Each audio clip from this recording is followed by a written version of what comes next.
দুনিয়ার সফলতাই সফলতা না। সুন্দর জামা, সুন্দর প্যান্ট, সুন্দর বাড়ি, সুন্দর টাইলস, সুন্দরী স্ত্রী, সব ধোকা, সব ধোকা। সুন্দরের পিছনে বহু চোখের পানি আছে।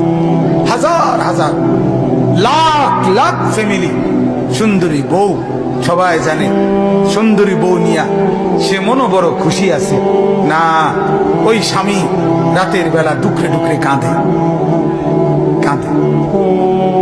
আমরা জানি আইলে আছে মানে আমরা জানি। আমাদের কাছে তো ফোন করে, কাইটা কাইটা ঘটনা করে। মানুষে না জানে সুন্দরী দিদি, কিন্তু পরকীয়ায় আসক্ত। পরকীয়ায় কি আসক্ত? গ্রামকে গ্রাম, গ্রামকে গ্রাম, এলাকাকে এলাকা, বাড়ি বাড়ি, ঘর ঘর জিনার বেবিচারের মহড়া চলছে, অশ্লীলতার বেহায়াপনার আড্ডা চলছে।